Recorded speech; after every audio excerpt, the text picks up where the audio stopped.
2019 Jaguar F-pace, and it's a pretty looking car and Jaguar's only SUV because they didn't make any, and today I'm here to review it. Jaguar launched its SUV in India in the year 2016 and was in the market in the year 2021. So back in the day, the Jaguar F-pace started from around 65 lakhs and went all the way up to 1.3 crores. Yes, that's a lot of money for a car this size, but now you can get it for easily around 30 to 35 lakhs. Depending on the year and the condition of the car. But if you want a sweet deal on this Jag or any other car, do hit us up on our socials so that we can get you the right car and that sweet deal for you. Now let's talk styling, because frankly this was the only reason why this car was ever seen out on the open roads. Jaguar has done a tremendous job while styling this car. Usually I don't have a problem picking which side is my favorite, but to be honest, this car looks good from each and every angle. And starting from the front, you've got your classic Jaguar grille, though it's blacked out for that sportier look. Then you have your J-Blade design headlights, which were really cool at that time when they were launched. And then there is the hood, where all the lines and cuts and creases are flowing seamlessly to give that bulky and sporty look, which I absolutely love. Overhead, it's a fairly standard bumper and a fairly standard front. You've got your headlight washers, which you do not see.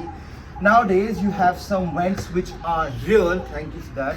You've got some fog lamps under here, and you've got this aggressive plastic looking thingy down there, which just makes this whole front looks bulkier and sportier.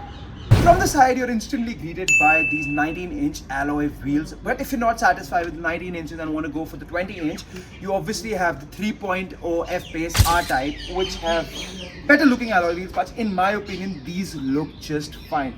Also, Jaguar said enough of the sporty bits. Now it's trying to add the elegance to the car. So you've got some chrome over here with fake vents and Jaguar badging. And of course, you've got your standard chrome running across the windows for the seamless, elegant look. Also, another thing you notice is that this car has a strong shoulder line, and you have some lines and creases going across the side, giving and maintaining that bulkier look of the car.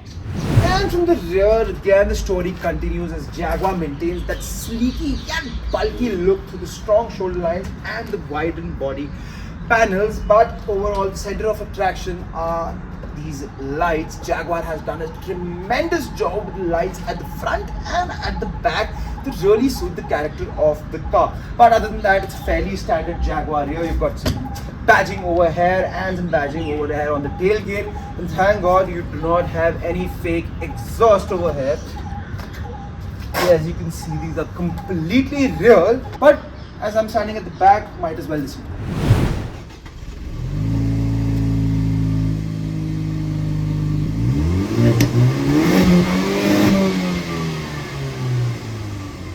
Besides the Jaguar F-pace, and it's like any other Jaguar out there in the market, it shares the same interior with the XF and the XC, which adds to the sportiness of the factor, but it makes it very, very common. And then there are these seats. These are not the comfiest seat, but these are definitely sportier than the rivals and just adds to the sportiness factor of the Jag.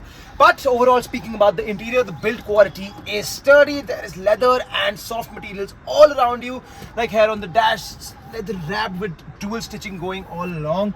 It extends to the sideboard as well, which looks absolutely premium. And then there is leather stitching over here, and it is a premium looking feel. And once you get all that soaked in, then you notice the Alcantara headliner, which is absolutely brilliant.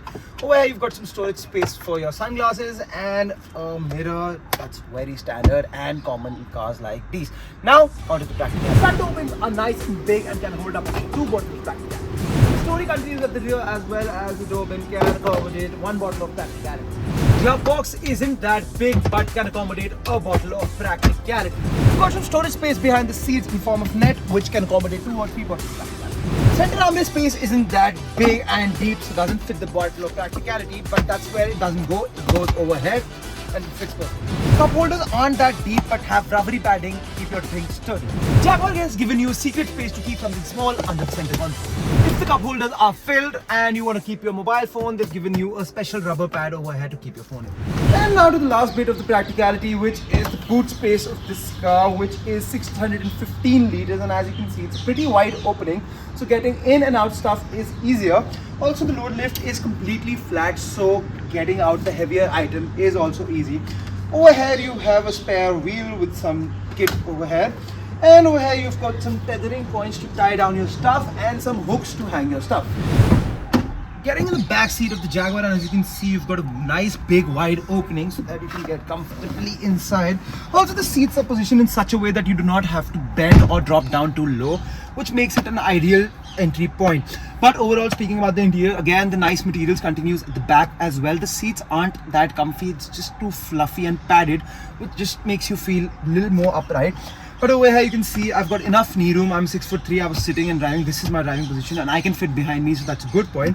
Footwell space is really good. Under thigh support is a little bad. The head space is compromised due to this panoramic sunroof mechanism, but it's absolutely massive and lets a lot of light inside the cabin, which is nice. But other than that, all the quality of materials is really great. You've got again the Alcantara headliner and the leather on your door. Also, the windows do not go all the way down, so sticking your arm out could be a task. But over here you've got 4-zone climate control. As you can see, there are 2 different climate zones for 2 different passengers, which is good. Then over here you've got your center armrest, which makes the ride quality even more comfortable. But what I don't like about the center armrest are these cup holders, which look really cheap, and that brings me on to the annoying things about Jag. For a car price of 65 lakhs, I expect an electronically operated steering wheel, but carrying 3 people at back is a task in Jaguar F-pace due to this massive hump which compromises on foot space, and me having a big foot, I can't even move my foot inside. We've changed the position of the window switches, which has made me change my seat setting 3 times because your memory seats over here. All the cruise control buttons are over here and a blank switch, but somehow they've decided to place the limiter over here instead of here. While there are a lot of annoying things about the car, but it certainly does have plenty of features to make up for it. Let me show you. Let's kick off the feature list by talking about the car's keyless entry and keyless start. The Jags at that time had a special trick under their sleeve with the Resurrecting gear lever. As standard, you get Meridian speakers. Both the driver and the passenger get 8-way electronically adjustable seats, but the driver only gets the memory seats.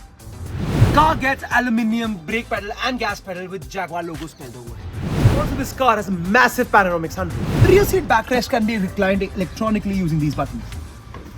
Also, Jaguar has fitted this car with a special all-wheel drive system where the car only sends 50% of the power to the front wheels, making the ride quality more sporty. Jaguars have gotten rid with their analog dials and have gone fully digital with the driver's display, and it is highly configurable, as you can see over here. Driving the F-pace and you instantly know that performance was kept in mind while designing this car instead of comfort, and what a right choice it was. This car definitely feels the sportiest amongst all its competition, and by far, like I've told you before, looks the best. I was expecting more of a cruising vibe, but it definitely feels more sportier, and she's always ready to go. The steering and the handling of this car is noteworthy. The steering has just the right amount of weight to enhance your driving experience. When all this settles in, you realize that the maneuverability of this car is just good enough to get you around town comfortably, which is a good thing. Now, enough talk. It's time to do the thing. Let's floor it.